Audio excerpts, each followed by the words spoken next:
వెలుతురుంటేనే నా ఉనికి ఉంటుంది. చీకటి ఉంటే నేను మాయమవుతాను.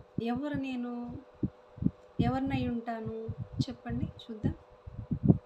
పొడుపు కథలు. నెక్స్ట్ ఇంకోటి ఏంటంటే, పొద్దున్నే ఉత్సాహాన్ని ఇచ్చేది, అందరూ గుమ్మాలు కొట్టి డోర్లు తీసి అందరికి ఉత్సాహాన్ని ఇచ్చి ప్రోత్సహించేది, జీతం తీసుకోకుండా పనిచేసేది, అందరికీ ఎలుగునిచ్చేవాడిని నేనే. మరి ఎవరో తెలుసా చెప్పండి.